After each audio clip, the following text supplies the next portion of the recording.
Assalomu alaykum do'stoni giromi. Boz یک خانه فروشی دیگر سعودو تیوی هستیم. برای شما نوار میکنیم در لنسکی رایون در نزدی مرکزی سلامتی ناحیه رودکی لنسکی رایون دوستان. آدرس کی جای آدرس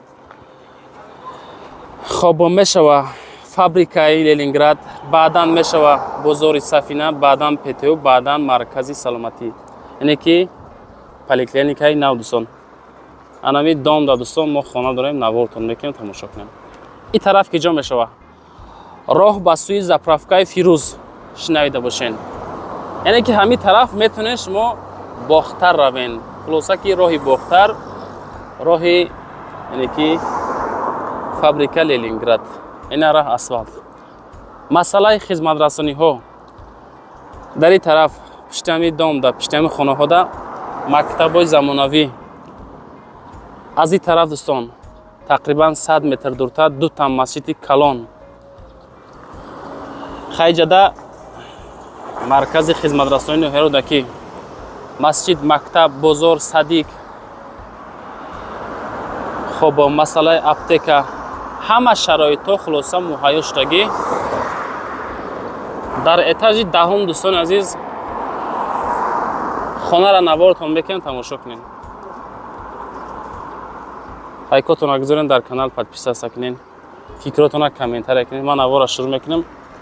دلشی دوستان از اون طرف میریم.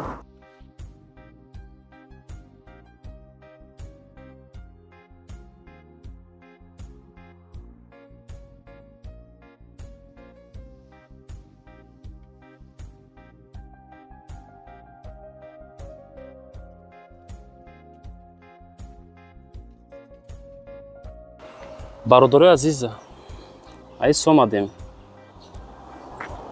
проект دیدستین؟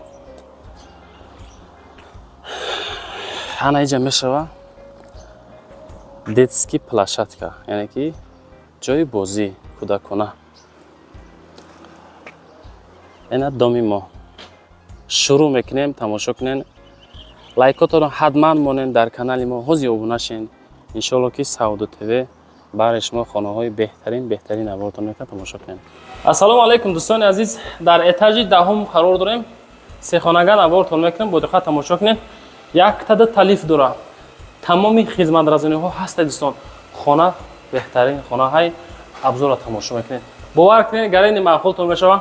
همین سعودو تیوی را خواهش دستگیری دارین، لایک کنین، در کانالش подписаться کنین. رقم برای رکلام موندگی چیزی هست روی کنین، اومدن نوار میکنین بچه عزیز. دوستان عزیز نگاه کنین، اینا در اتاج دهم قرار داریم. اینا همه تمامی شرایطای خوب و زمانوی، جاش هم جای سازای. همین تریتوری ها دوستان باور کنین ای دیگه جا نرخشون فرق داره، چون که اینجا توچکای چه خیلی بگم که تنجای دوستان جای آرامه. اینجا یک لیفت، اینجا دو لیفت.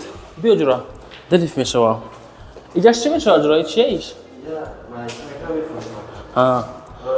وقتی اومدیم بچه ها نگاه کنین ده اینا دیدستین.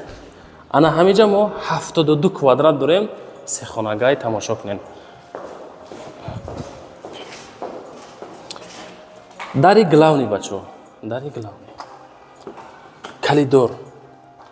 وقتی اومدیم بچه ها میشوه طرفی دستی راست اجازه بانیا کردگی بچه کو. بانیا خیلی حوزیه که درونش پرای این همی حالت اینا بانیا تیاره دوستان، فقط تیار کردگی.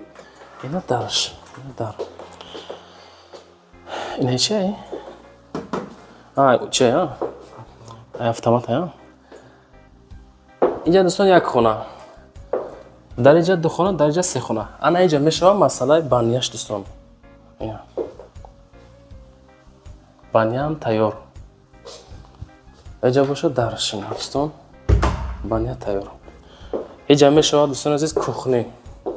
اینا نگاه کنین، کخنی هم تیار. تیریزش اینا دوستان مرحمت. از یکم خانه شروع کنیم دوستان. яким хона дӯстон нигоҳ кунем. ҳозир машмуда чанд ба чанд буданша мегӯм. тиреза баъд бо хонаи дига мешавад. чизе ки ҳастаи дӯстони азиз ҳамаша хушрӯ када фаҳм мунем бо беҳтарин мешавад. ина хонаи якум. бардоро хона 4.5 ба 3 ҳай. 4.5 ба 3. ина чие бачо медонем тёпли пол меган ира. яки токша. калидор якум хонара навор кардем мешавад дем хона дӯстон. ина нигоҳ кунед да. хонаи дем. ҳавои кардагӣ фасон. масъалаи потолок. масъалаи чиш ина ҳамаш. ина ҳолат. ҳамаи одами дар кора ки ҳамин хонара бихарада омада зиндагида сар кунад. И чанд ба чанда нигоҳ кунед. дӯстони қадрдон, хона 3 ба 6. 3 ба 6. тиреза якум, тиреза дем. И хона дӯстон тирезаш ба и хона пайваст аст. эҷа хонаи сеюм дӯстон нигоҳ кунед.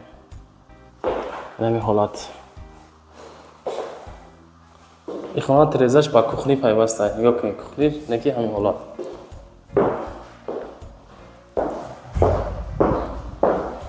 тамошо кунед хушроак баъд бо чанд ба чанд буданша мегем бачаҳо азиз. дӯстони азиз 3.5 ба 4.5. чиқаре ки ман худ мақсад ҳисоб кардам ба ҳисоб ма 3.5 ба 4.5. ина дӯстон чиёша намонданд оли ҳаминҷа нишонтон бетем.